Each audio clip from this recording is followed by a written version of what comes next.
Class 12th chapter name cash flow statement. Cash flow statement chapter आज start करते हैं। Cash flow statement का जो वेटेज है बोर्ड में, सीबीएसई बोर्ड में, वो 8 मार्क्स का वेटेज है। दिस ईयर जो ये क्वेश्चन आया था 6 मार्क्स में एक लॉन्ग क्वेश्चन आया था और 1 मार्क्स के 3 क्वेश्चन कैश फ्लो स्टेटमेंट में से आए थे।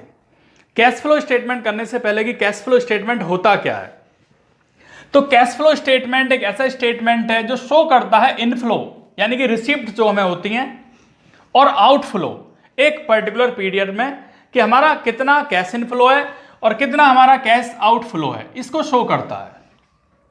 कैश फ्लो स्टेटमेंट में हम प्रिपेयर करते हैं 3 एक्टिविटी।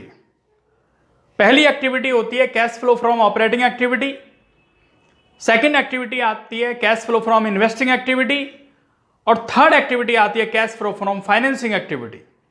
लेकिन आज जो हम यहां करेंगे वो करेंगे cash flow from operating activity. तो ऑपरेटिंग एक्टिविटी करते हैं। क्या होती है ऑपरेटिंग एक्टिविटी?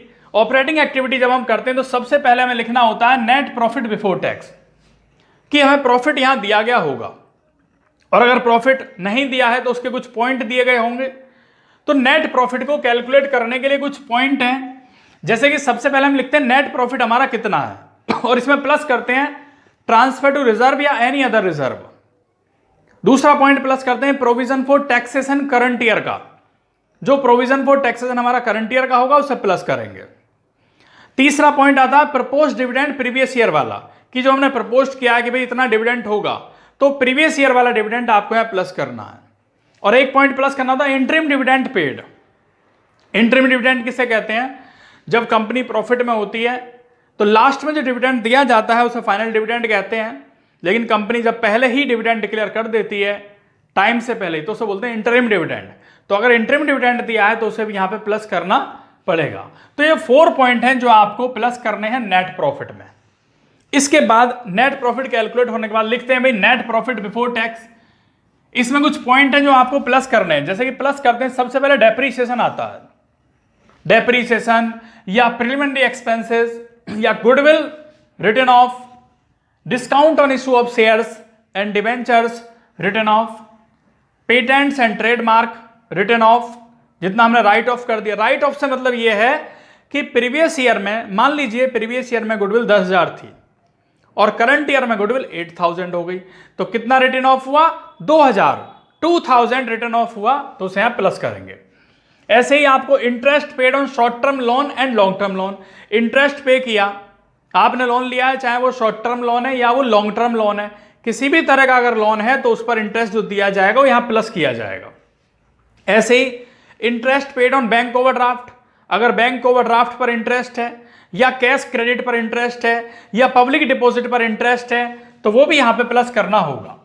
इसके बाद आता है loss on sale of fixed asset.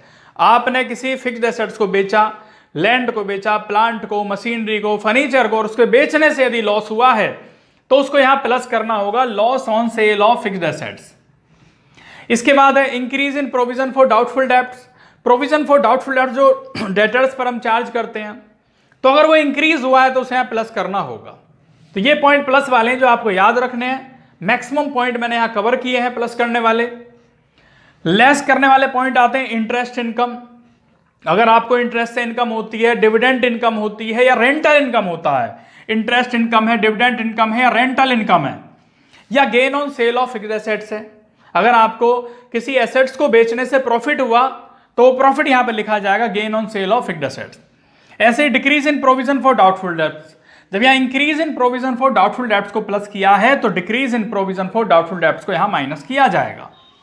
इसके बाद यह आता है आपका operating profit before working capital changes. अगर ये प्लस में आता है तो इसे operating profit before working capital changes बोलते हैं, और यदि ये माइनस में आएगा तो इसे बोलेंगे operating loss before working capital changes. इसके बाद आपको क्या करना है?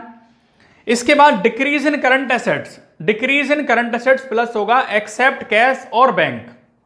डिक्रीज इन करंट एसेट्स जैसे आपका स्टॉक हो गया, डेटर्स हो गए, बिल्स रिसीवेबल हो गया, प्रीपेड एक्सपेंसेस हो गया, एक्रूड इनकम हो गया, वो यहां पर तो decrease in current assets plus होगा।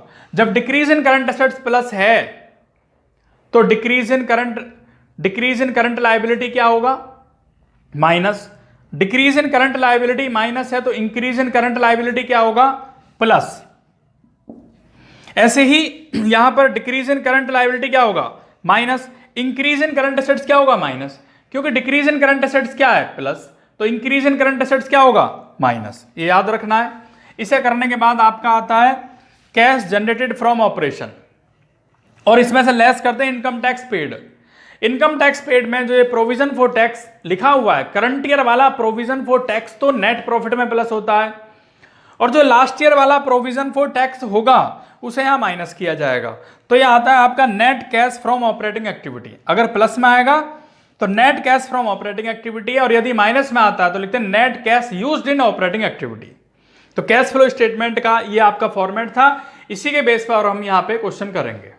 क्वेश्चन स्टार्ट करते हैं इसके बाद ऑपरेटिंग एक्टिविटी का, कि किस तरीके से ऑपरेटिंग एक्टिविटी के क्वेश्चन किए जाते हैं। तो देखेंगे यहाँ पे आप क्वेश्चन, यहाँ लिखा है calculate cash from operating activity from the following information. आपको लिखा है 31/3/2016, 31/3/17, प्रीवियस ईयर भी है और करंट ईयर भी है। तो प्रीवियस ईयर यहाँ पे 31/3/16 है और करंट ईयर यहाँ पे 31/3/17 है। सबसे पहले स्टूडेंट्स यहाँ जो दिया है operating profit before working capital changes आपको दिया है, यानी कि यहाँ पे आपको नेट प्रॉफिट नहीं लिखना, नेट प्रॉफिट के बाद का स्टेप दिया है operating profit before working capital changes, उसे यहाँ पे लिखेंगे 1,50,000। फॉर्मेट सिंपल है, cash flow from operating activity for the year ended 31 मार्च 17। तो operating profit before working capital changes 1,50,000। अब एक एक पॉइंट, जैसे कि मैंने आपको बताया decrease in current assets plus होंगे। जब decrease in current assets plus है तो increase in current assets minus होगा। Increase in current assets minus है तो increase in current liability plus होगा।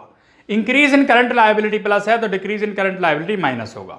सिर्फ इतना याद रखना है, एक्सेप्ट कैश और बैंक। कैश और बैंक यहां पे नहीं आते, ना ही बैंक ओवरड्राफ्ट आता है।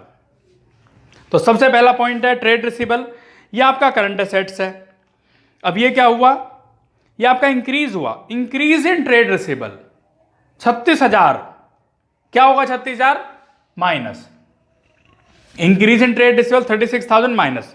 इसके बाद है इन्वेंट्री, इन्वेंट्री करंट एसेट्स है, ये आपका डिक्रीज हुआ 20,000 से डिक्रीज हुआ, तो डिक्रीज इन इन्वेंट्री प्लस होंगे 20,000।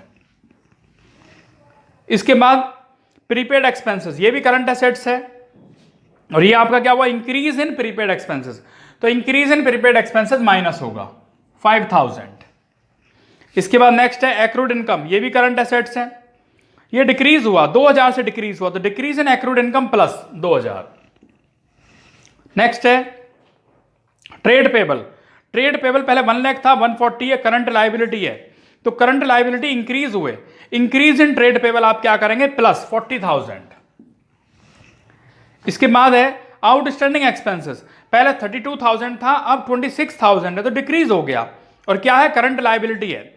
तो करंट लायबिलिटी जब डिक्रीज होते हैं तो क्या करते हैं माइनस करते हैं, यानी decrease in outstanding expenses 6,000 minus होगा। इसके बाद इनकम रिसीव इन एडवांस, ये भी करंट लायबिलिटी है, ये क्या हुआ ये भी डिक्रीज हुआ, तो decrease in income receive in advance ये भी माइनस होगा। अब क्या करेंगे तीनों पॉइंट प्लस करेंगे, 62,000 आ गया, इसमें प्लस होंगे 2,12,000 आ गए, इन सभी का टोटल आता है 48,000। 2,12,000 में से 48,000 को माइनस किया जाएगा तो ये प्लस में आएगा, और इसे लिखेंगे net cash from operating activity. तो ये क्वेश्चन इस तरीके से आपका यहां पर कंप्लीट हुआ। इसके बाद देखते हैं नेक्स्ट क्वेश्चन।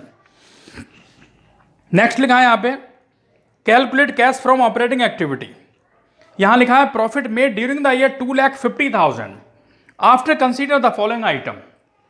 तो सबसे पहले आप क्या करेंगे प्रॉफिट लिखेंगे भाई यहां पे 2,50,000 का, इसमें लिखा है डेप्रीसिएशन ऑन फिक्स्ड एसेट्स, तो डेप्रीसिएशन क्या होगा प्लस होगा। नेक्स्ट है amortisation of goodwill, means goodwill return of कि कम हो गया भाई, कितना कम हुआ 5,000। इसके बाद loss on sale of machinery, loss on sale of machinery मैंने आपको क्या बताया था अभी, loss on sale of machinery बताया था आपको प्लस। इसके बाद profit on sale of land है, ये माइनस होगा profit on sale of land. तो ये 3 पॉइंट प्लस करने के बाद 22,000 आते हैं, इसमें से प्लस करेंगे 2,72,000 और 2,000 रुपए आपके माइनस होंगे, 3,000 रुपए माइनस होंगे, तो याद है 2,69,000 means operating profit before working capital changes 2,69,000 आ गया। इसके बाद ट्रेड रिसीवेबल क्या है, करंट असेट्स है। करंट असेट्स क्या हुआ यहाँ पे, 17 में 22,000 है और 18 में 23,000 है, तो 1,000 इंक्रीज हुए, यानी increase in trade receivable minus होगा 1,000। ट्रेड पेबल करंट लायबिलिटी है, पहले 15,000 था, अब 10,000, decrease in trade payable, decrease in trade payable क्या होगा, माइनस 5,000 से हुआ। प्रीपेड एक्सपेंसेस करंट असेट्स हैं और ये आपका डिक्रीज हुआ है, 17 में 6,000 था, 18 में 4,000 है, तो 2,000 रुपए डिक्रीज हुए। डिक्रीज को क्या करेंगे, decrease in prepaid expenses plus, ये आ जाएगा decrease in prepaid expense plus, तो प्लस करेंगे 2,71,000 और इसमें से 6,000 माइनस होंगे, तो आपका आ जाएगा net cash from operating activity, क्योंकि प्लस में आया। तो ये क्वेश्चन आपका यहां पर कंप्लीट हुआ।